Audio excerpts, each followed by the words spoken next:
La prière, pour ceux qui le peuvent, je vous invite à prendre la position qui convient.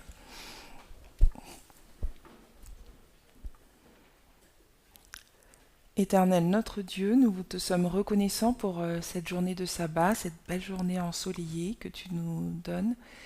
Nous te demandons ta présence afin que tu puisses venir éclairer nos pensées mais aussi nos cœurs, afin que, comme Chimène le disait tout à l'heure, nous puissions bien comprendre le temps dans lequel nous vivons, ce temps de l'ALD. Donne bénir ton peuple, ceux qui sont sur Zoom et ceux qui sont en présentiel, et assiste-moi au nom de Jésus. Amen. Hop. Donc, je voudrais vous poser à tous une question. Et je demande aux personnes qui sont sur Zoom de ne pas hésiter à communiquer, à parler. C'est vraiment un échange que je souhaite avoir avec tout le monde. On est dans le moment de la LD. Comment vous le savez?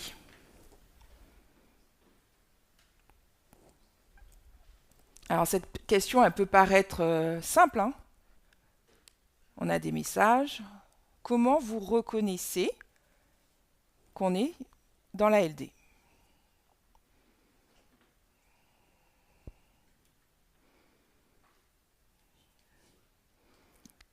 Il y a beaucoup d'agitation. Il y a beaucoup Au vu des d'agitation. événements au vu des événements que nous vivons, de l'actualité en externe, que nous vivons. Ok. Alors, retiens ta réponse, Dina. Je vais revenir sur ta réponse. Je vais reprendre Gérard. Il a dit il y a beaucoup d'agitation. D'agitation sur quoi? Les événements externes, surtout l'externe. D'accord? Il y a beaucoup d'événements. Je vais pousser un peu le bouchon un peu loin. Il n'y a pas toujours eu beaucoup d'événements. Est-ce que ça n'a pas toujours été compliqué? Alors, Gérard n'est pas obligé toujours de répondre. Mais, Ça a toujours été compliqué, ouais, mais, mais la géopolitique euh, est en train de prendre une telle tournure que on réalise en fait que euh, l'ordre mondial en fait qui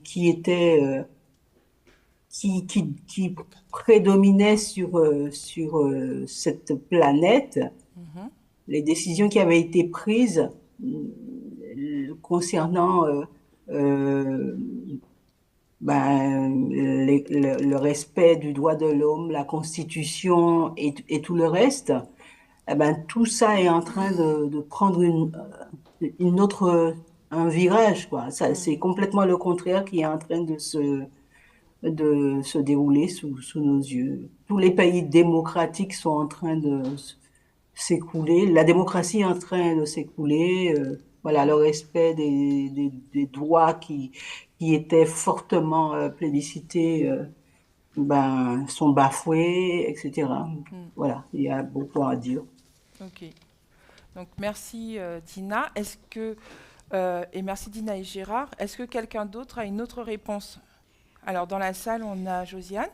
Oui, quand on regarde autour de nous, et particulièrement, il faut avoir les yeux sur les États-Unis Mhm, et ce qui s'y passe, le message qui est véhiculé.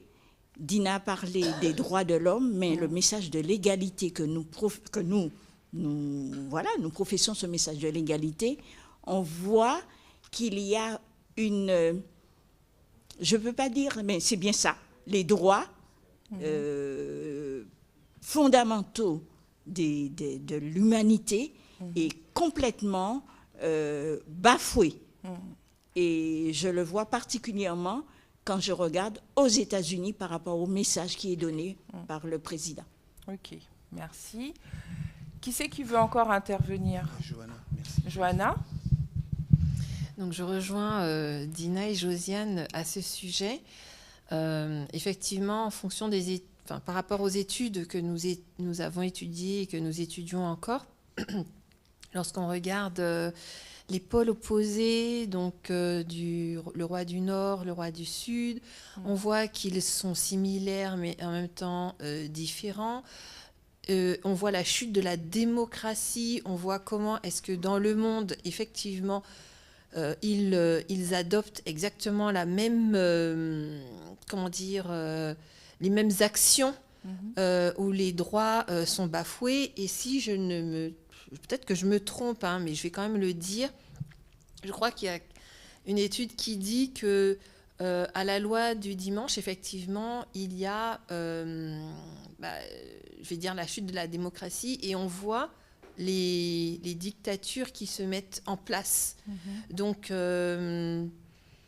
oui, par rapport sur ce point-là, on peut dire qu'effectivement, on est à la loi du dimanche parce qu'on en parle, mais constamment dans les journaux. Et il n'y a pas un jour qui se passe où il n'y a pas quelque chose d'extraordinaire qu'on découvre. Et voilà. Mais quelle que soit la partie du monde, on voit que ces choses-là, on en parle en fait. Ok. Moi, je ne voudrais pas rester sur l'externe. Oui, je voulais aussi aborder cette partie-là. Je peux ? Oui, vas-y. D'accord. Moi, la période dans laquelle on est en ce moment, ça me permet de voir vraiment on est à la PAS.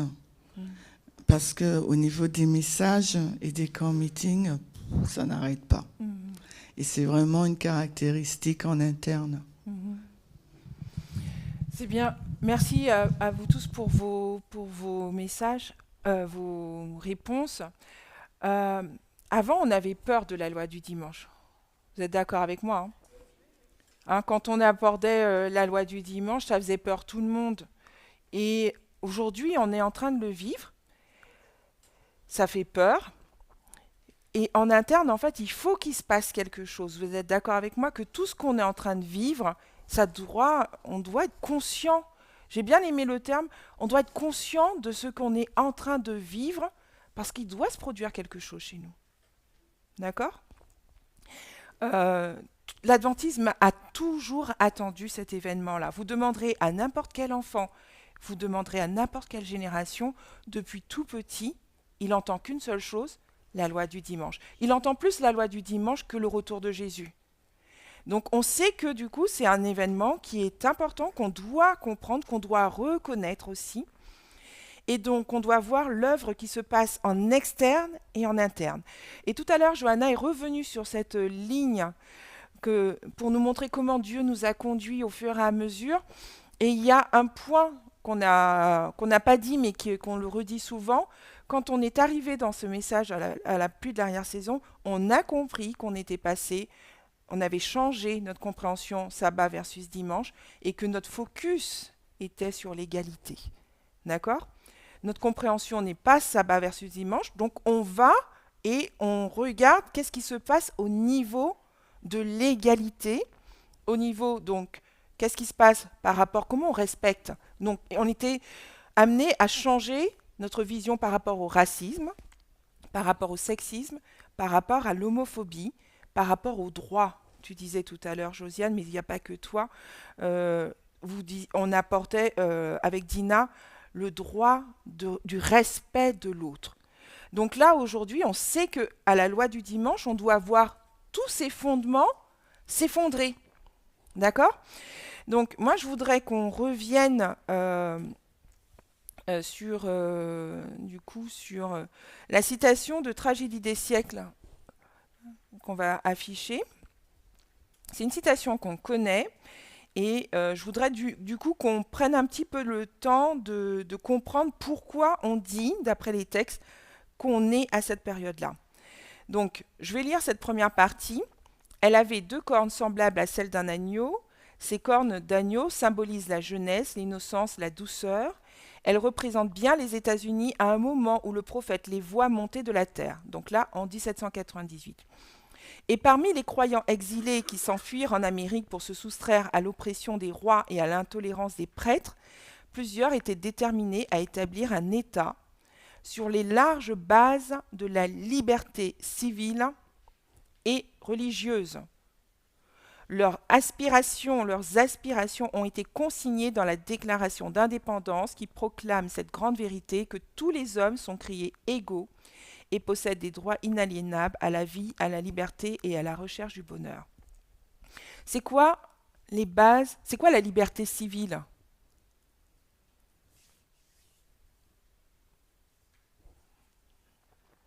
Là, dans la phrase, il est dit, parmi les croyants exilés, donc qui s'enfuirent en Amérique, ils laissent l'Europe. Pourquoi ils laissent l'Europe? Parce qu'ils sont opprimés, d'accord? Ils vont s'enfuir aux États-Unis pour se soustraire à une oppression des rois par rapport à quoi? L'intolérance des prêtres, d'accord? Les prêtres sont intolérants, ça produit quoi? Ça veut dire qu'eux, ils recherchent quoi? Ils recherchent leur bonheur. Ils vont fuir cette intolérance, d'accord? Et ils vont mettre une base, d'accord, sur leur État, des larges bases, et on nous dit liberté civile et liberté religieuse. C'est quoi la liberté civile? Comment vous comprenez ça?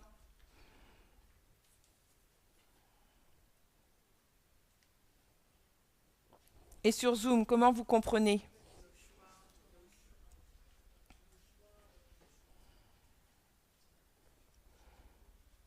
La liberté civile, c'est les droits innés. Développe. Ben, c'est les droits innés qu'une personne a pour pouvoir penser et prendre des décisions. D'accord.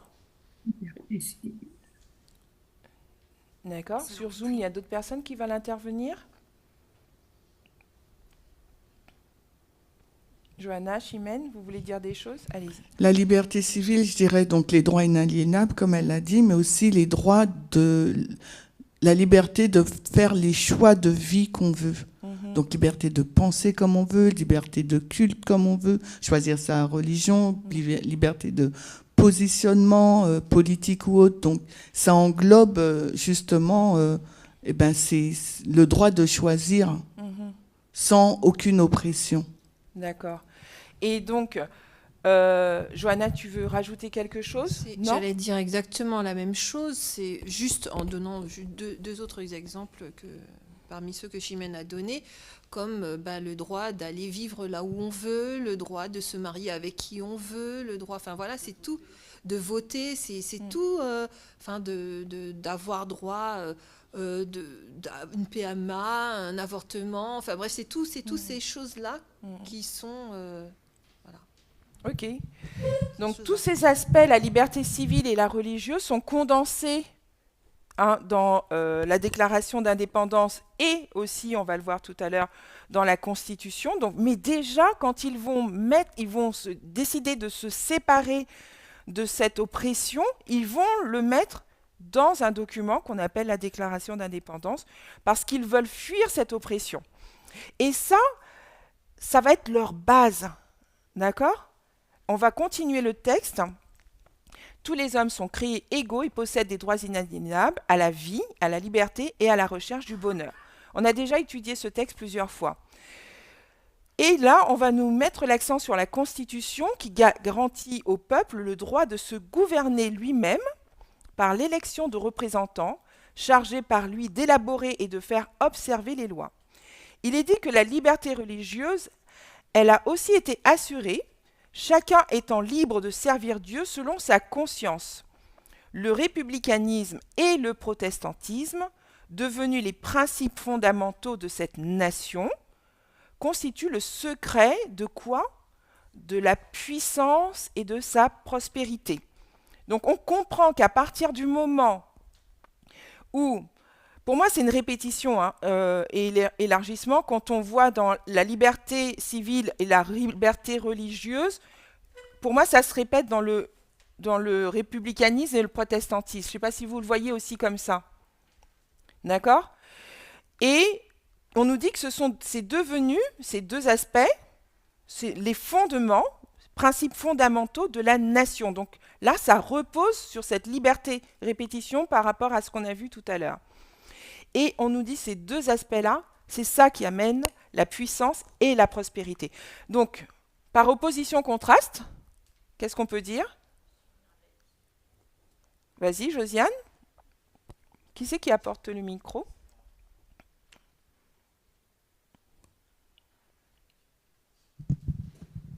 Si on supprime ces deux pôles, eh bien, on se retrouve dans une situation tout à fait opposée. Donc, il n'y a plus de liberté, il n'y a plus de...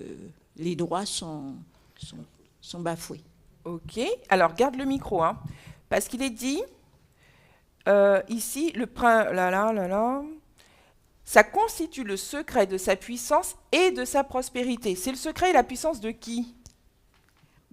C'est-à-dire avec le républicanisme et le protestantisme, ces deux aspects permettent à la nation, d'être dans cette démarche de puissance et de prospérité. Ok, donc par opposition-contraste, à partir du moment où il n'y aura plus le républicanisme et le protestantisme, on doit voir une chute. On est d'accord? Ok.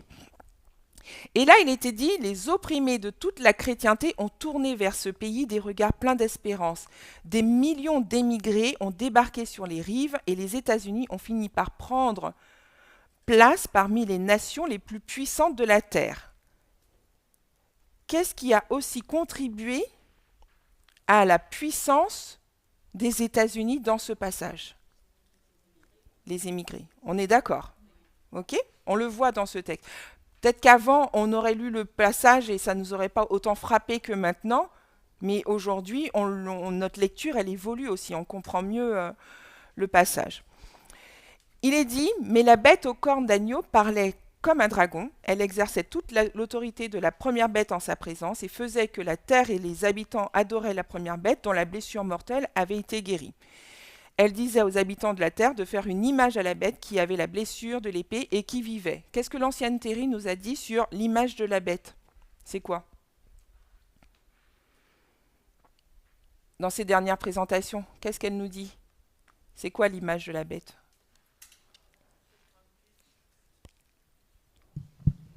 Le trumpisme. Ok. D'accord? Donc il faut qu'on arrive à reconnaître que là, elle nous place dans la LD dans ce contexte-là, mais l'ancienne Thérie nous dit, à partir du moment où on voit ça, l'image de la bête, c'est le trumpisme, c'est la loi du dimanche, on y est. Ok? Et là, dans ce passage, qui est très important, les cornes semblables à celles d'un agneau et le langage du dragon, chez cette bête, indiquent donc une contradiction frappante entre la profession de foi et les actes de la nation qu'elle représente. C'est par ces lois et par ces décisions judiciaires qu'une nation parle. Et c'est par ces mêmes organes que la dite bête démentira les principes libéraux et pacifiques qu'elle a mis à la base de la chose publique. Et la prédiction disant qu'elle parlera comme un dragon et qu'elle exercera toute l'autorité de la première bête en sa présence annonce clairement l'apparition d'un esprit d'intolérance et de persécution analogue à l'esprit manifesté par les nations représentées par le dragon et le léopard.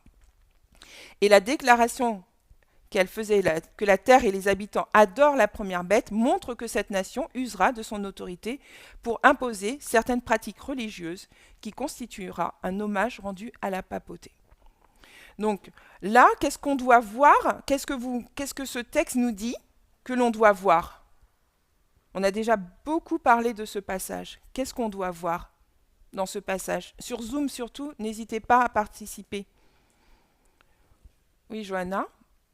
Une contradiction frappante, c'est dans la première phrase, entre la profession de foi... Qui est? Décris-moi la profession de foi. C'est quoi sa profession de foi?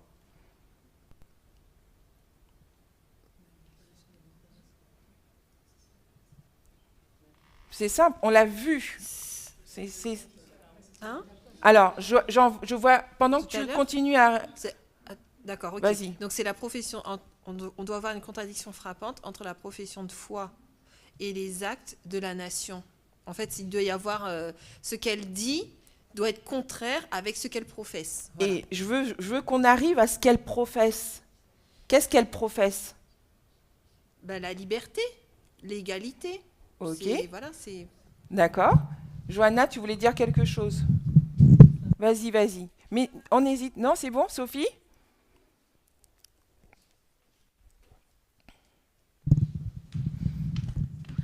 Alors, je vais juste rajouter à ce que disait Johanna, parce que la profession, c'est ce à quoi on s'engage. Et tout à l'heure, tu avais dit que les États... Enfin, tu n'as pas dit, on a montré sur le texte précédent que les États-Unis est une nation qui est basée sur le fait d'avoir une république, donc de pouvoir choisir un représentant et de pouvoir protester, qui représente le protestantisme, ce qui représente la liberté d'exprimer son choix dans les deux cas. Et c'était ça c'était ça la profession de foi des États-Unis. Donc on comprend que cette possibilité de pouvoir exprimer son choix et sa liberté sera à un moment opprimée ou empêchée. Ok, d'accord, merci. Donc là, on doit le voir. Est-ce que sur Zoom, vous voulez dire quelque chose, Rosemary? Vas-y. Je voulais dire simplement que leur profession de foi, on le voit dans la Déclaration d'indépendance et la Constitution. C'est là leur profession de foi. Oui. Oui, ça complète ce que Sophie a dit. On va lire tout à l'heure les deux passages pour qu'on puisse voir que, en fait, ils ont formalisé en fait leurs valeurs dans deux documents sur lesquels c'est leur base, et c'est ça leur profession de foi, d'accord? Et c'est aussi ces deux aspects, cet aspect, qui amènent leur prospérité. Donc à partir du moment où ils vont renier leur base, il n'y aura plus la prospérité, d'accord? Et il va y avoir aussi un esprit d'intolérance, le texte le dit. Donc là, on doit avoir un esprit d'intolérance. L'esprit d'intolérance était... Qui c'est qui l'avait mis en place, cet esprit d'intolérance? La papauté, la bête, d'accord? C'est ce qu'ils avaient fui. Cet même esprit d'intolérance qu'ils avaient fui et pour lesquels ils avaient écrit la déclaration d'indépendance, de séparation, voilà, ils le remettent en place. Ok? Et donc le fait qu'ils le fassent en la présence de la première bête, on est d'accord, c'est quand même les États-Unis qui le font. On ne parle pas de la papauté, là, on est d'accord. Hein. Ensuite, là, on va continuer le texte, on a fini la lecture. De telles mesures seraient en opposition avec les principes de ce gouvernement et contraires au génie de ces libres institutions, comme aussi aux affirmations les plus solennelles de la Déclaration d'indépendance et de la Constitution. Donc ça reprend tout ce qu'on a dit. Afin d'éviter tout retour de l'intolérance et de la persécution, les fondateurs de la nation ont veillé avec soin à ce que l'Église ne pût jamais s'emparer de quoi? Du pouvoir civil.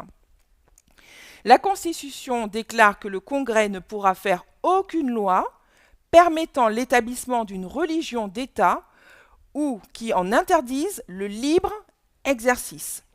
Elle ajoute qu'aucune condition religieuse ne pourra jamais être exigée comme qualification indispensable à l'exercice d'une fonction ou charge publique aux États-Unis, et ce n'est qu'en supprimant ces garanties de la liberté nationale que l'autorité civile pourrait imposer des observances religieuses.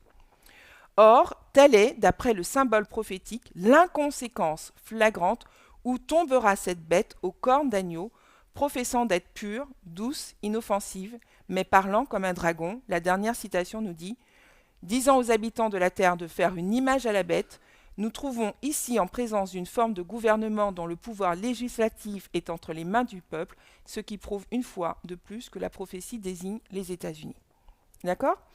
Donc là, par rapport à cette citation que nous connaissons, que nous étudions tout le temps, là, Ellen White nous décrit en fait ce que nous sommes en train de vivre maintenant. Je ne vais pas parler, je sais qu'on est dans la on est dans la LD, je ne vais pas dans mon étude parler des dates, d'accord? Je vais juste qu'on puisse comprendre par rapport aux événements qu'on est en train de vivre, pourquoi on dit qu'on est dans la LD et en se basant sur notre texte aussi. sur le texte cité de la tragédie des siècles. Alors, je vais lire le petit texte par rapport à la déclaration d'indépendance. C'est un extrait. Nous tenons pour évidentes pour elles-mêmes les vérités suivantes, que tous les hommes sont créés égaux. Ils sont doués par le Créateur de certains droits inaliénables. Parmi ces droits se trouvent la vie, la liberté et la recherche du bonheur. Et les gouvernements sont établis parmi les hommes pour garantir ces droits, et leur juste pouvoir émane du consentement des gouvernés. D'accord ? Donc, ici, on voit que pour garantir ces droits, il faut qu'il y ait aussi un consentement de qui ? Du peuple. Il faut que le peuple soit aussi d'accord. Quand on lit la déclaration d'indépendance, si vous prenez le temps de lire jusqu'au bout, on voit que si le peuple n'est pas d'accord, qu'est-ce qu'il doit faire ? Il doit voter contre, il doit rejeter ce gouvernement. C'est ce qui est marqué en fait dans la déclaration d'indépendance. Ils ne doivent pas accepter, c'est marqué noir sur blanc dans la déclaration d'indépendance, que si... Alors attendez, je crois que je l'ai. Hop, je crois que je l'ai ici. Toc. Hop. Je ne sais pas où est-ce que je l'ai mis. C'est pas grave. Donc, vous reprendrez, dans la déclaration d'indépendance, on voit qu'ils ont ce devoir de s'opposer en fait au gouvernement qui ne respecterait pas leurs droits inaliénables. Dans la Constitution des États-Unis d'Amérique, dans le préambule, on le dit, « Nous, peuple des États-Unis, en vue de former une union plus parfaite, d'établir la justice, de faire régner la paix intérieure, de pourvoir à la défense commune, de développer le bien-être général et d'assurer les bienfaits de la liberté à nous-mêmes et à notre prospérité, nous décrétons et établissons cette Constitution pour les États-Unis. » Le but de créer la Constitution des États-Unis, c'était déjà, premièrement, quoi ? Si on décortique le texte, qu'est-ce qu'il devait faire dès le départ ?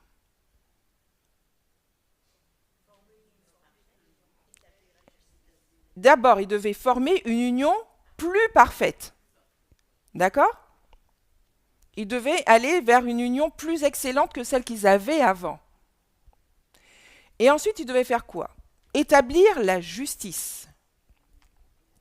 D'accord ? Vous connaissez ce symbole de la justice, cette femme qui a cette balance, à qui on bande les yeux. En gros, elle établit la justice non pas sur ce qu'elle voit, mais sur les faits. Il ne faut pas qu'elle voie, il ne faut pas qu'elle soit orientée. Il faut qu'elle prenne une décision en fonction des actes et des faits. De faire régner la paix intérieure. C'est ça la base de la Constitution.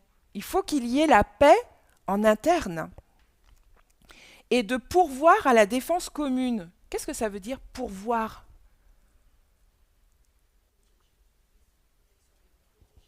D'accord ? La protection de mettre tout en place, d'accord ? Pour qu'il puisse y avoir la défense de tout à chacun. Tout le monde devrait de pouvoir être défendu. Et de développer le bien-être général, d'assurer les bienfaits de liberté à nous-mêmes et à notre postérité. Donc quand ils l'ont écrit, c'était pour eux. Mais est-ce qu'aujourd'hui, les États-Unis, il y a encore la postérité des autres ? On est d'accord que ce texte, il est censé être appliqué encore aujourd'hui. D'accord ? Donc, on va parler, du coup, de ce que Trump a mis en place avant déjà qu'il soit au pouvoir. Vous êtes d'accord qu'avant qu'il ne soit déjà au pouvoir, qu'est-ce qu'il avait déjà mis en place ? Est-ce qu'il avait déjà mis en place des choses ? Il avait la Cour suprême.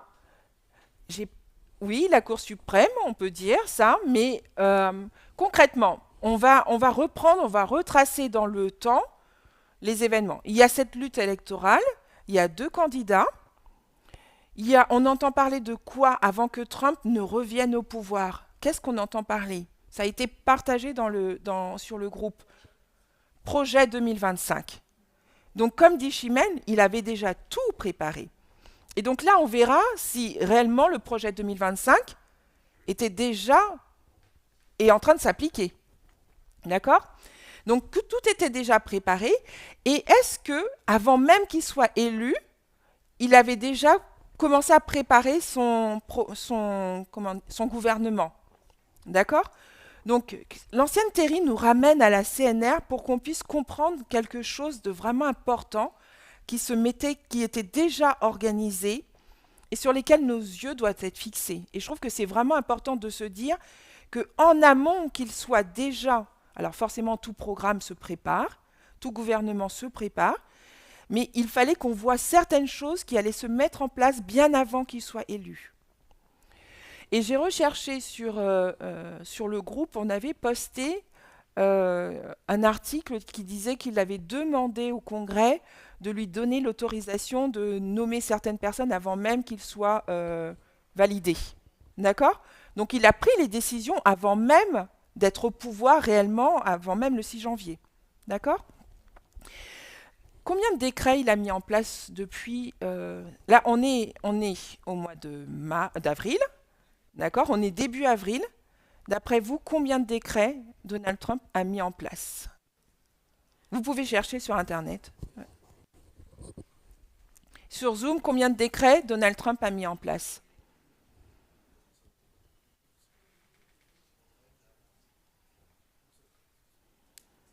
Alors, j'ai entendu 50? Une cinquantaine? 104 décrets dans les 2 mois. Tu as quoi, Chimène? 111 décrets. Il y a pas, sur Zoom? Non, non, j'avais dit 104, mais c'est 111. Ouais. Donc, on n'a jamais vu autant de décrets qui ont été mis en place.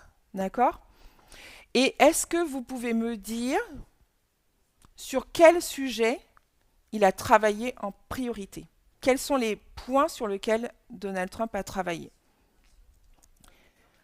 Alors, j'entends tarifs, douane, j'entends immigration. Immigration, ouais. Qu'est-ce qu'il y a d'autre comme sujet? Minorité? Les minorités. Il y a quoi encore? Les soins? Quand tu mets minorité, tu mets transgenre? Oui. Oui, ok. Il y a pas mal de lois, de votes que je regrouperais sous il veut rendre le gouvernement petit. Oui. Avoir un petit gouvernement. Il y a beaucoup de ces décisions avec Elon et tout. Exactement. On va en parler. Okay. Sur le climat. Sur le climat. Ok. Je ne sais pas si on aura le temps de tout voir, d'accord? Mais il va mettre, il y a 8 aspects sur lesquels il va travailler. Et on va essayer de voir ça pendant le moment qu'il nous reste. Donc, ici, ce que Donald Trump a fait en 50 jours de pouvoir aux États-Unis, il a démantelé l'État fédéral, que M. Trump entend réduire et remodeler à sa guise avec l'appui d'Elon Musk. Ensuite, il va rejeter les politiques inclusives sur le genre, la diversité et contre les discriminations qualifiées de wokistes, avec des attaques visant tout particulièrement les droits des personnes transgenres. Il va durcir la politique migratoire qui s'étend bien au-delà de la lutte contre l'immigration illégale. Avant qu'on passe à la deuxième phase, à la deuxième partie de ce qu'il fait, c'est quoi l'État fédéral?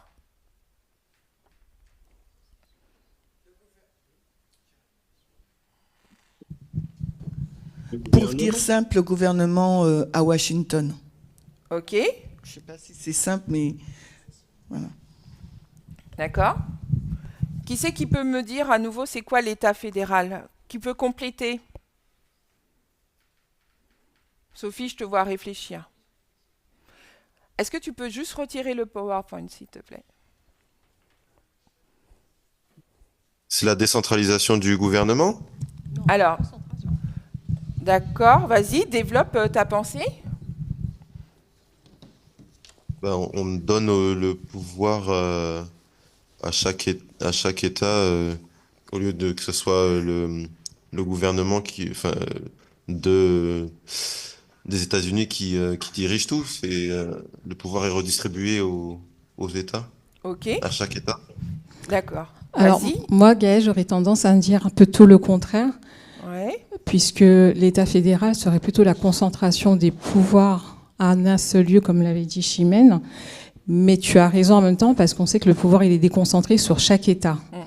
Donc, moi, quand je réfléchissais, je réfléchissais plutôt à la comment je vais dire ça, la priorité entre les États et le fédéral. J'aurais dit comme ça que le fédéral est au-dessus des États. Mais j'en suis pas sûre à 100% dans quelle mesure le fédéral peut imposer ses lois, son cadre juridique aux États. Je suis pas sûre à 100%. D'accord. Alors, je vais vous lire une définition. D'accord ? En 1787, la Constitution va entériner le fédéralisme. Donc, entériner, ça veut dire quoi ? Rendre définitif, ça veut rendre valide. Et là, c'est alors la victoire du fédéralisme est l'acte de naissance des États-Unis. Mais la vie politique américaine ne cesse de balancer aujourd'hui entre la défense des États fédérés et la méfiance face au pouvoir central incarné par l'État fédéral. D'accord ? Pour être admis dans la fédération, chaque État a dû rédiger sa propre constitution, validée par un vote par le Congrès de l'État en question. Et cette constitution fédérée a été ratifiée par le président des États-Unis en exercice après avoir été validée par le Congrès. Donc les 50 États représentent l'échelon fédéré par opposition à l'État fédéral américain, Washington. OK ? Et le terme government va désigner aux États-Unis l'ensemble de toutes les institutions fédérales. Donc là, je vais revenir. Est-ce que c'est clair pour tout le monde ? Est-ce que c'est clair pour tout le monde ? Donc ici, je ne sais pas si vous voyez, j'essaye de voir. Non. Voilà. Donc, il va démanteler l'État fédéral et il va remodeler, réduire à sa guise. Donc, tout à l'heure, Elisa disait quoi ? Il veut mettre en place un petit gouvernement. D'accord ? Vous vous rappelez quand l'ancienne Tess nous montrait par opposition grand gouvernement, petit gouvernement ? Donc, on a vu tout cet aspect-là. Le deuxième, donc les politiques inclusives. C'est quoi le wokisme ?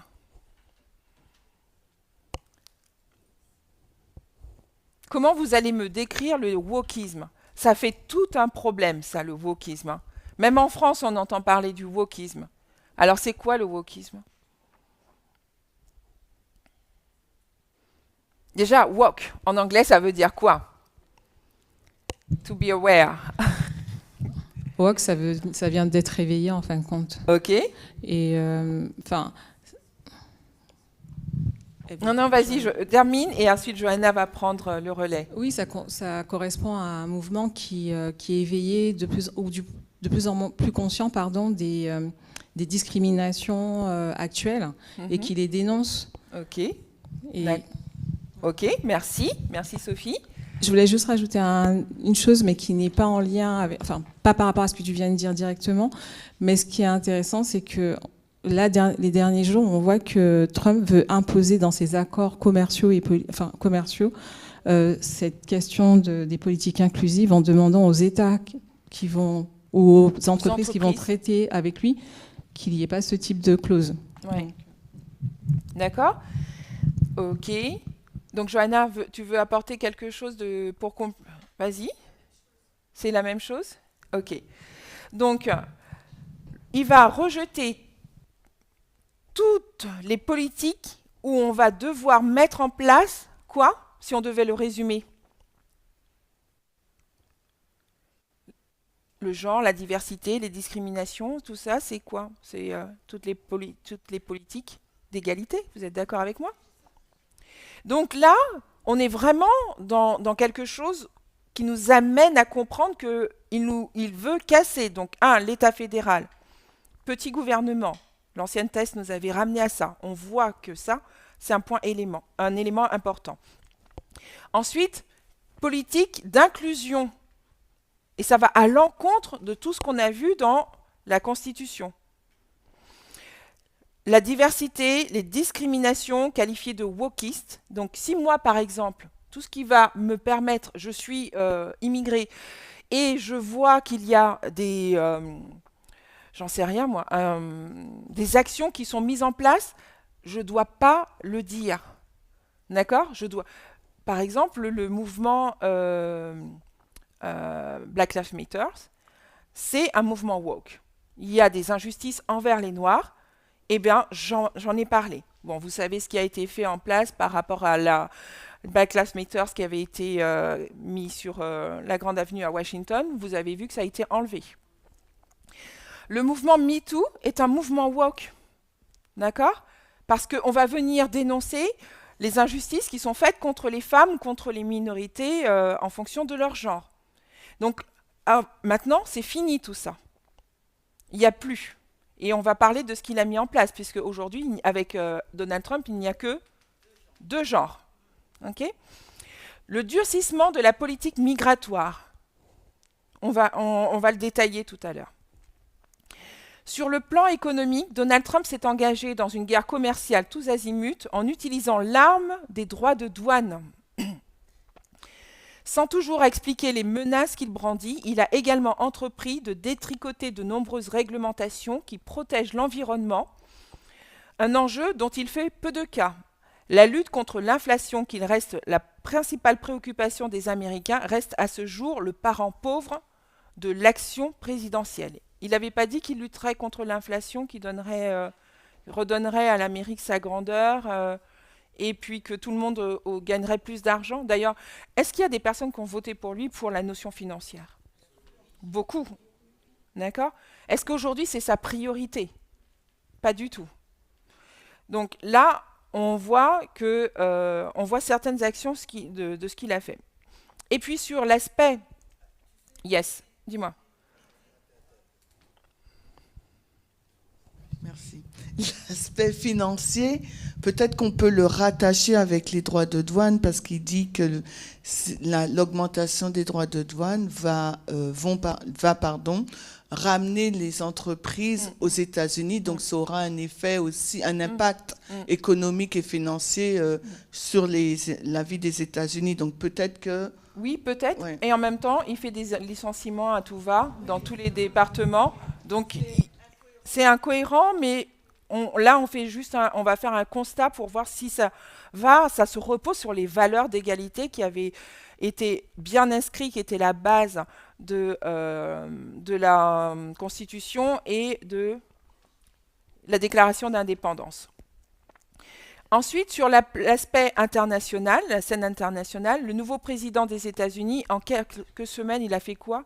Il a bouleversé l'ordre mondial en tournant résolument le dos au multilatéralisme et en effectuant un rapprochement spectaculaire avec la Russie. Est-ce que vous vous rappelez quand l'ancienne thèse nous avait parlé de ça ? Non, elle nous avait parlé du multilatéralisme en opposition l'unilatéralisme. D'accord ? Là, il y a un rapprochement avec la Russie, mais on ne sait pas comment ça va se terminer. Quoi qu'il en soit, le multilatéralisme, il n'en veut pas. Oui, on sait comment ça va se terminer. Voilà, exactement. Dans les faits, on ne voit pas encore comment ça va se mettre en place. On sait comment ça va se terminer. Dans les faits, on ne voit pas encore comment ça va se mettre en place. Mais il va retourner à son unilatéralisme. D'accord ? On va commencer pour quelques... on va parler de l'État fédéral. D'accord ? Alors, l'État fédéral...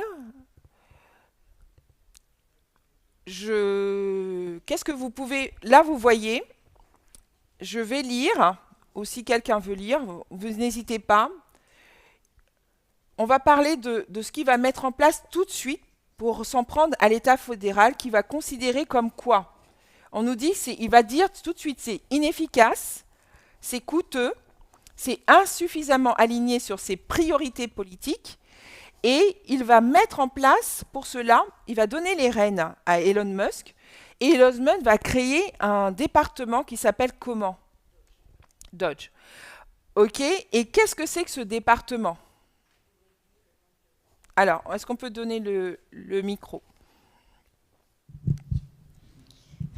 Elon Musk était chargé de réduire le nombre de fonctionnaires. Mhm. Et on sait ce qui s'est passé puisqu'il y a eu beaucoup de licenciements, licenciements secs, si on peut parler ainsi. OK. Est-ce que vous savez qui fait partie de Doge? Qui, il a recruté qui pour pouvoir le faire? Est-ce que c'est des... Hein?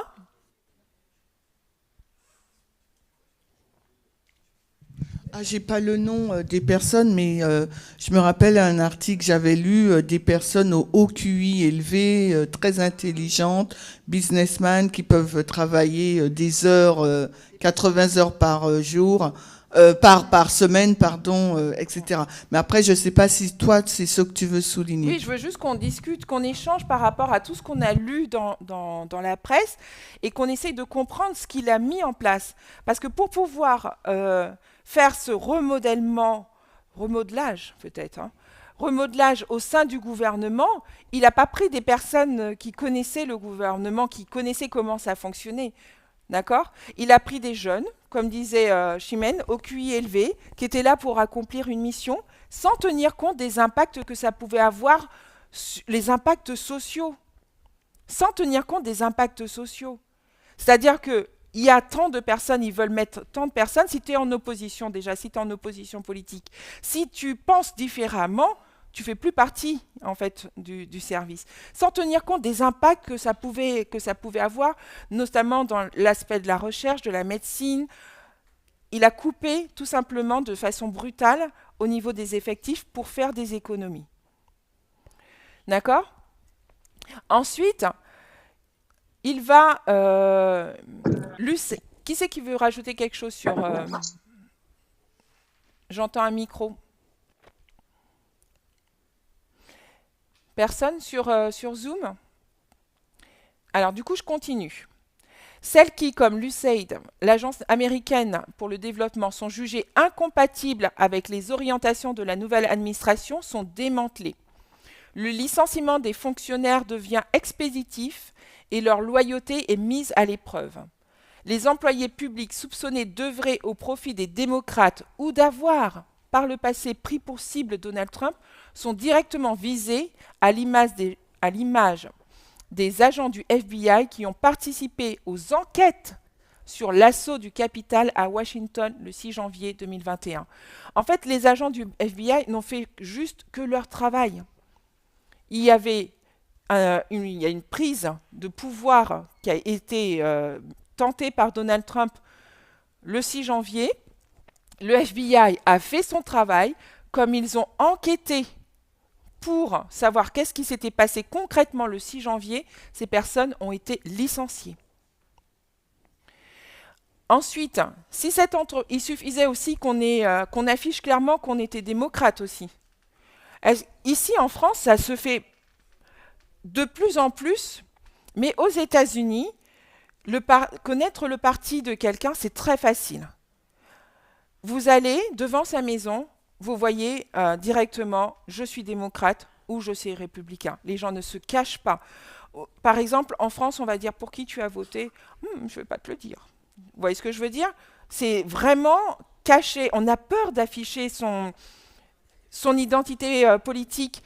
Aujourd'hui, ça se fait de plus en plus avec le Rassemblement national. Les gens se libèrent la parole. On affiche. Mais quand on va afficher qu'on est pour des valeurs égalitaires, la voix, on va dire, de la gauche, de la vraie gauche, se fait de moins en moins entendre. Par contre, revendiquer pour un parti d'extrême droite notre avis, notre position par rapport à l'immigration, par rapport à d'autres aspects, ça se fait de plus en plus en France. Par contre, on n'est pas encore au stade où on va afficher publiquement, tout le monde va savoir pour qui on vote. Aux États-Unis, ça ne se cache pas. On va devant une maison et les gens, en général, savent pour qui. Lors des élections, il y a des panneaux devant les maisons. Donc, ce n'est pas un problème pour eux de savoir qui a voté démocrate. À partir du moment où on a voté démocrate et que c'est reconnu, ils sont licenciés. Donc si cette entreprise brutale de mise en pas de l'État fédéral est justifiée aux yeux du président par la primauté du pouvoir exécutif, elle se heurte pour l'instant à d'innombrables recours en justice déposés par des associations, des syndicats de fonctionnaires et des États démocrates. Donc l'ancien Parminder nous avait dit, je vais reprendre mes mots. Ellen White nous a dit que ça devait se faire au travers de 2 pouvoirs, qui étaient lesquels? Le changement législatif et judiciaire. Et l'ancien Parminder nous avait ramené sur quoi? L'exécutif. En disant quoi sur l'exécutif? Qu'est-ce qu'il nous avait dit concrètement? Si vous vous rappelez.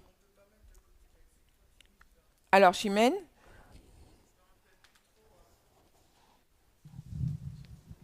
Je me souviens pas trop, mais il nous disait, dans la question de la loi du dimanche, on ne peut pas mettre de côté l'exécutif, parce que c'est lui qui signe, qui valide les lois, en fin de compte.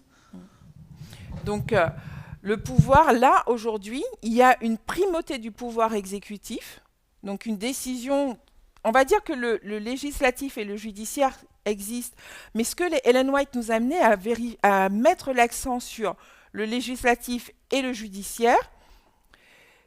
Et aujourd'hui, l'ancien Parminder nous amène aussi en disant attention, parce que l'exécutif va jouer un rôle tellement important que c'est comme s'il inversait les deux. On ne les minore pas, hein, mais il y a un rôle prédominant de l'exécutif. Alors, on va essayer de voir qui c'est Dodge. Donc, le département de l'efficacité gouvernementale a été créé pour réduire donc, la bureaucratie. Je crois que j'ai fait un petit peu de redondance, mais ça va permettre de savoir. Et la rendre plus efficace en optimisant les outils numériques. Et Elon Musk est nommé à sa tête en février. Un décret lui donne le pouvoir d'évaluer toutes les dépenses des agences fédérales qui doivent justifier leurs comptes chaque mois. Lui est également fixé de réduire le nombre de fonctionnaires en appliquant notamment la règle d'une embauche pour au moins 4 départs. Dans le concret, ça donne ça. Donc, il y a beaucoup de personnes qui partent, qui sont parties. Et ça va peut-être encore continuer. Il va aussi mettre en place, donc ça, c'est on le détaille. Hein. Là, dans l'ensemble, tout à l'heure, ce qu'on a vu, c'est de façon générale. Et dans le détail, donc Dodge, il va réduire la bureaucratie fédérale. Donc, réduire la bureaucratie fédérale, c'est quoi? Il va s'attaquer à des éléments de bureaucratie. Il va juger, lui, dont la mission est jugée inutile. D'accord? Plusieurs entités sont directement ciblées, comme la Fondation pour la préservation du parc national Presidio, ou encore l'Institut des États-Unis pour la paix, et elles devront limiter leur activité avant une possible suppression. Donc, je ne vais pas détailler. Vas-y.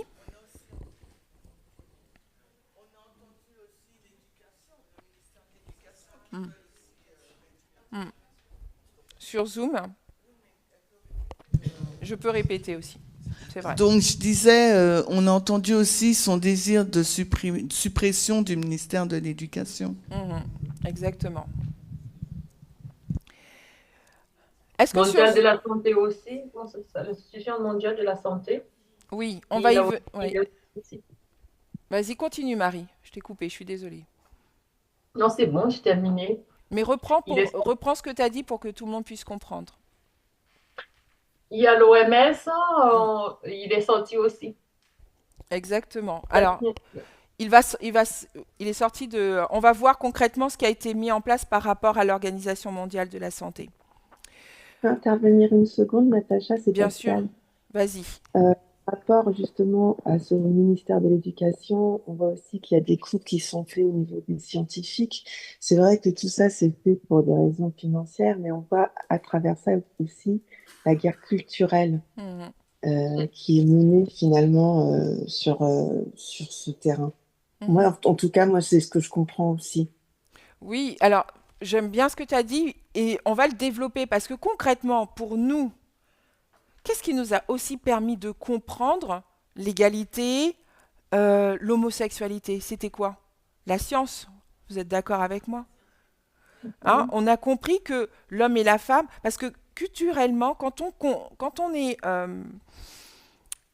a baigné dans un enseignement qui nous apprend à faire la différence entre l'homme et la femme, ce qui nous a permis aussi de faire la distinction, c'est de comprendre, de nous appuyer, de faire réintégrer la science comme moyen d'enseignement. D'accord? Ça nous a permis de comprendre qu'il n'y avait pas de différence. On est arrivé sur... D'abord, Dieu nous avait ramenés par la nature de l'homme. Il nous avait préparés avec la nature de l'homme. Ensuite, il nous a amenés sur le cerveau genré. L'ancienne thèse nous avait mis au défi de nous dire en école des prophètes, c'était quoi la différence entre un homme et une femme? D'accord? Et la science nous a permis de comprendre que on ne naissait pas tous hétérosexuels. En nous appuyant, c'est ça qui nous a permis. Donc quand tu amènes, Pascal, le fait que c'est une guerre culturelle, oui, il se débarrasse de la preuve qui va venir défendre, en fait, l'égalité. Et J.D. Vance a vraiment qualifié de toute façon tous ces enseignements d'enseignements subversifs. Ils ne se cachent même pas en fin de compte de ce qu'ils sont en train de faire. Exactement. Ce que tu viens de dire, ça me fait penser à la citation que tu as mise au début et qui disait, alors je ne sais pas dans les termes exacts, mais qu'en fait, lorsque on allait se débarrasser de tout ce qui était, j'oublie le terme, je préfère, je vais le dire civil, c'est pas le bon terme, hein, tu vois. Ça laissait ensuite la place aux religieux de prendre place. Tu vois de quelle, je sais plus de quelle citation, mais en fait compte, dans le religieux, c'est que soit homme, soit femme, quand on le lit de manière littérale, et on laisse pas la place aux autres. En fait, il n'y a pas la place pour la science. Donc du coup, c'est le religieux qui vient prendre la place à toute, qui balaye la science complètement, et ça fait référence à une des citations que tu as mises au début. Sur la tolérance. Sur la tolérance, tout à fait, oui. Est-ce que quelqu'un d'autre veut intervenir sur Zoom? Oui, par rapport à la science, à l'homosexualité, l'égalité, ça me fait penser à l'étude que l'ancienne thèse avait faite en parlant de Sodome et Gomorrhe, de notre ancienne compréhension de cette homosexualité, la façon qu'on l'avait compris dans l'Église nominale. Voilà. Ok. Merci Marie, merci Pascal pour vos interventions. Dérégulation massive des États. Donald Trump exige que pour toute nouvelle réglementation édictée par une agence fédérale, 10 existantes soient supprimées. Donc selon lui, il s'agit d'améliorer la vie quotidienne des Américains en réduisant les réglementations fédérales inutiles, contraignantes et coûteuses. Et lors de son premier mandat, une mesure similaire avait déjà été prise à hauteur de 2 réglementations supprimées pour une nouvelle. Là, il va prendre 10 réglementations pour une. Donc il est monté à un échelon supérieur. Mise au pas des agences indépendantes. À quoi ça sert une agence indépendante ?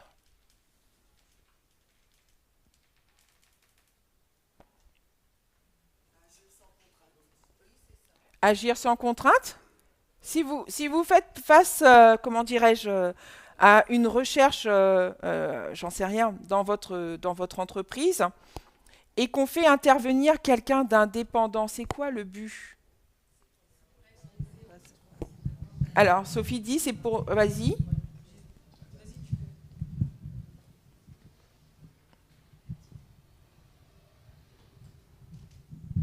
Je disais que c'était vraiment dans le but que le résultat final ne soit pas biaisé.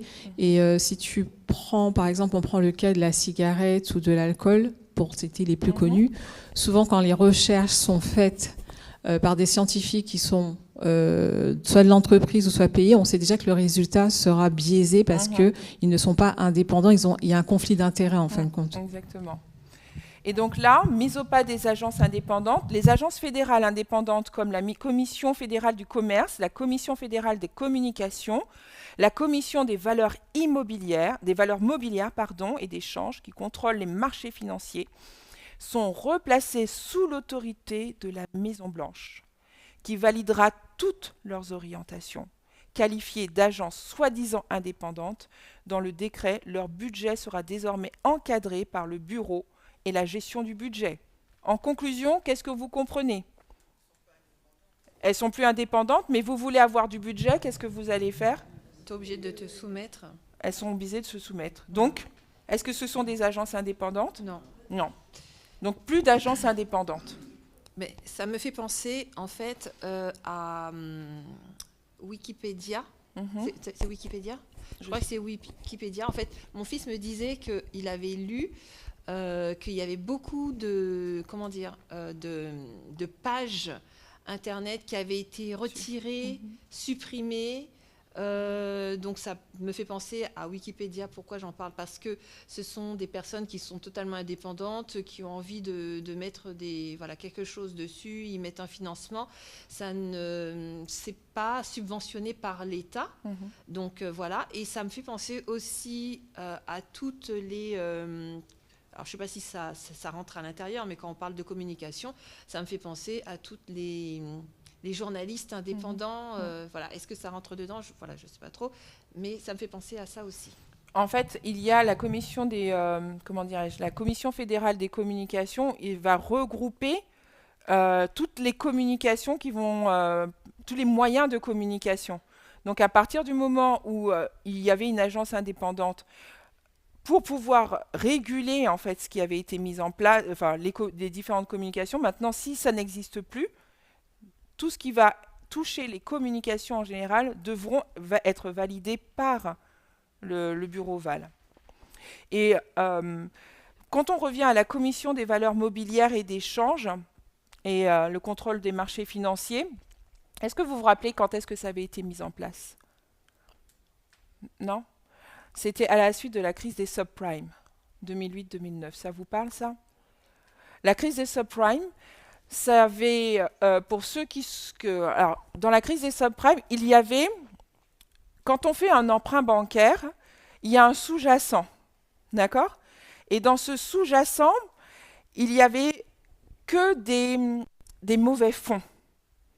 Sauf que les marchés financiers savaient, on était dans une bulle financière, sauf que le jour où il y a eu la chute d'un établissement financier, ça a entraîné en cascade tous ceux qui avaient fait, déjà toutes les banques, et tous ceux qui avaient fait des emprunts au moyen de ces sous-jacents. D'accord? Puisque forcément, le sous-jacent ayant été mis à jour quelque part, et la fraude étant été mise à jour, les taux ont explosé et les personnes n'étaient plus en mesure de pouvoir rembourser leur emprunt, donc ont vendu leur maison. D'ailleurs, même certains emprunts, la vente de la maison ne remboursait plus la totalité de la dette. Et ce qui s'est passé, c'est qu'à la suite pour éviter que ça se reproduise, il y a une commission des valeurs mobilières et d'échange qui avait été mise en place pour réguler le marché financier.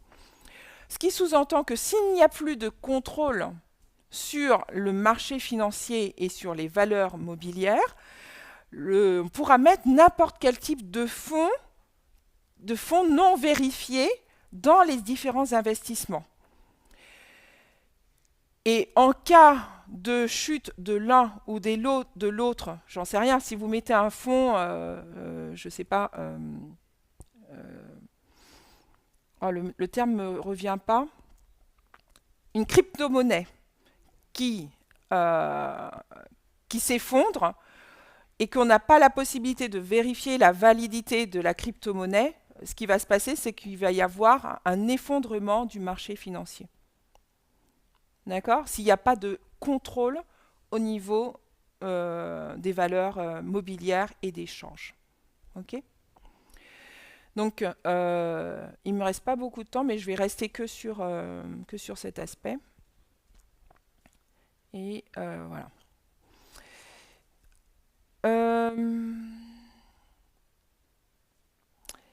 Il a fait une coupe drastique dans l'aide internationale. Donc l'aide humanitaire, vous avez tous vu, hein, au développement économique extérieur est gelée pour 3 mois. Le temps d'évaluer son efficacité, son alignement avec la politique étrangère américaine en quelques semaines. 92% des financements sont déjà définitivement coupés.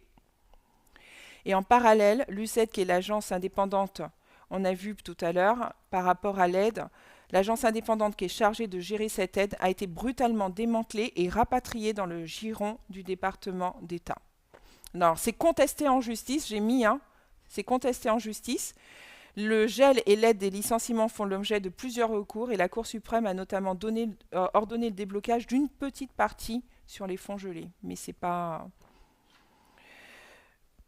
fini. Gel temporaire des aides fédérales d'assistance.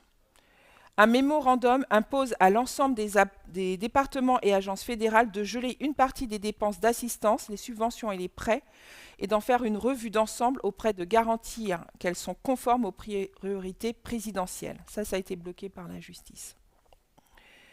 Le renforcement du corps, du contrôle du corps diplomatique.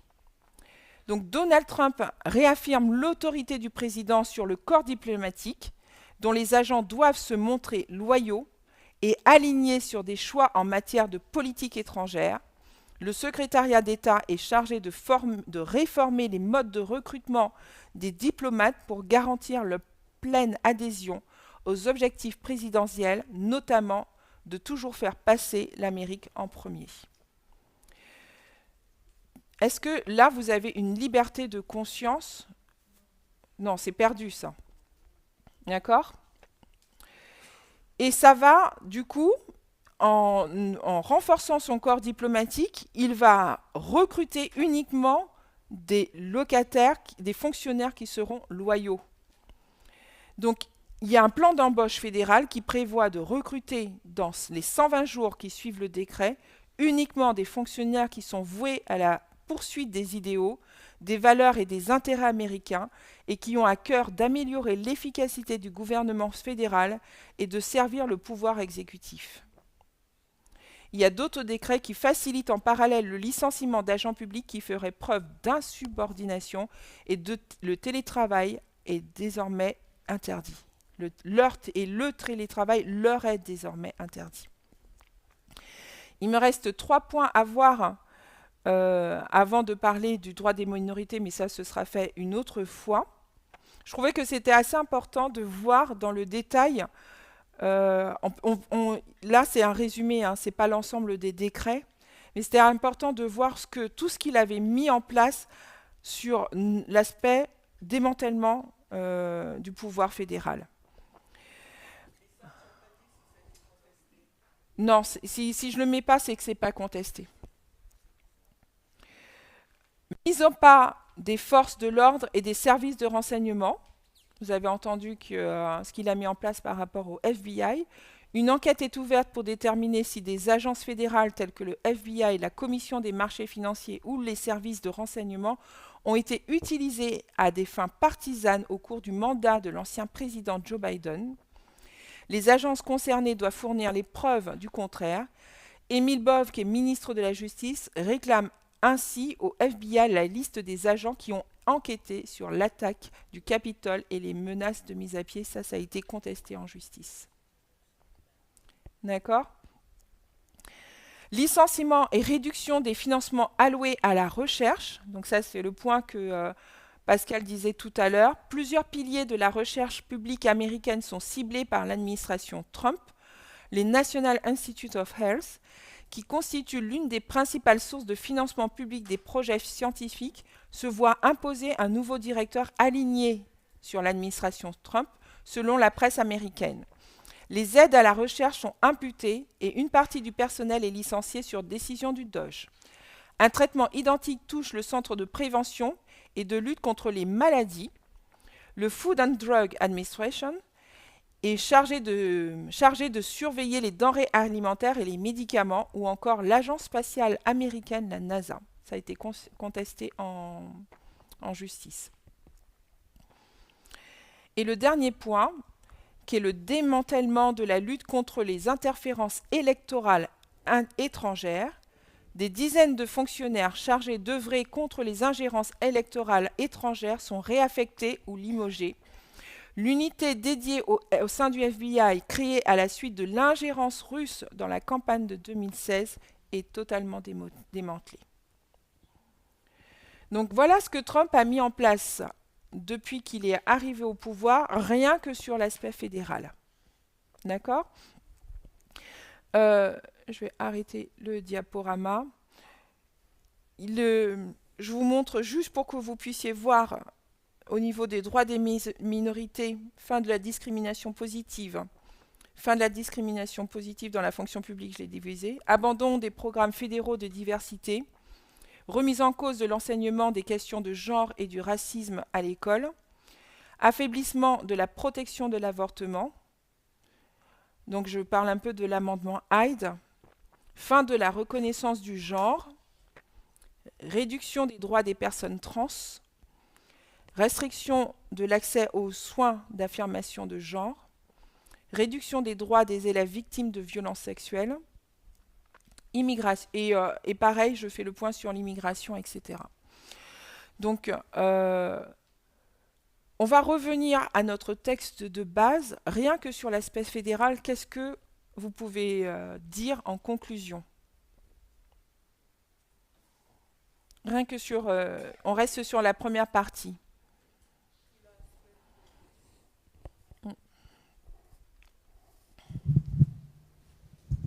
Tout l'aspect progressif, de cette politique progressive des États-Unis qui va de pair avec leurs fondamentaux, Constitution, Déclaration d'indépendance, est vraiment balayée. C'est vraiment une autre Amérique qui est devant nous. Et c'est impressionnant, c'est vrai, on est tellement inondé chaque jour d'informations sur les activités de Trump, mais là, de voir comme ça la liste, c'est énorme, quoi. Et là, on a vu même pas un tiers, en fait. Même pas un tiers de tout ce qu'il a fait. Donc, quand on parle de purge, d'accord, de purge, on sait qu'en 2014, il y a eu la purge des Républicains. Mais quand l'ancienne Terry nous amène à comprendre qu'il y a un changement et qu'il faut qu'on regarde concrètement ce qui s'est passé à la CNR pour comprendre que MAGA a pris le relais. D'accord ? C'est plus les Républicains. C'est fini maintenant les Républicains. Maintenant, MAGA, qu'est-ce que c'est ? Et MAGA a balayé totalement le terme, je vais répéter ton terme, balayer, effacer en fait les droits fondamentaux des États-Unis. Donc ça fait partie des éléments qui nous permettent de voir qu'on est vraiment à la LD. Et du coup, notre positionnement.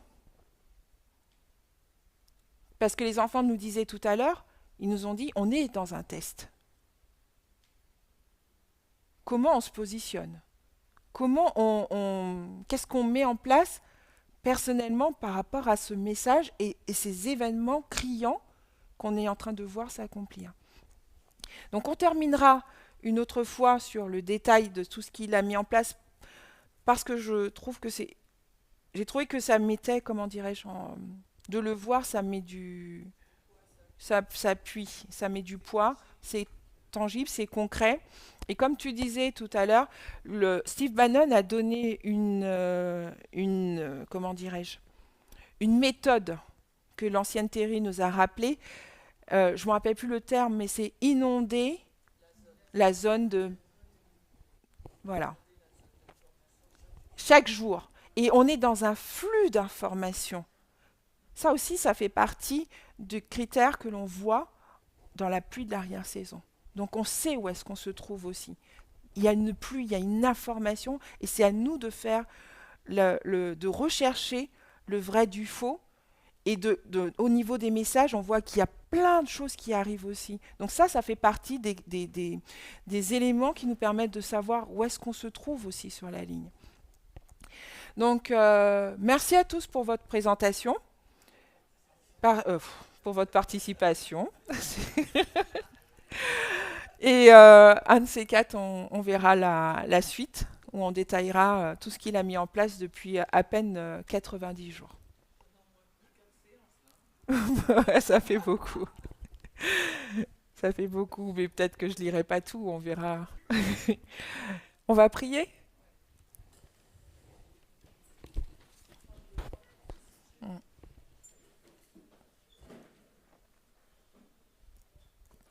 Éternel notre Dieu, nous voulons te remercier pour tout ce que tu nous permets de voir, de constater, pour ces lumières que tu nous as données et qui nous permettent de voir que nous sommes vraiment sur le bon chemin, nous sommes vraiment là où nous devons être. Tu as averti ton peuple, tu continues à le faire, et nous te sommes tellement reconnaissants de la façon dont tu nous as amenés par tous les messages à comprendre ce que nous sommes en train de vivre aujourd'hui, que tu puisses bénir ce mouvement, en France comme ailleurs, et que tu puisses bénir particulièrement la France, notre groupe, la francophonie, et que tu puisses permettre que nous puissions vivre ce message de vérité dans tous les détails de notre vie, dans tous les aspects, et que nous puissions... nous te remercions pour tout ce que tu fais pour nous.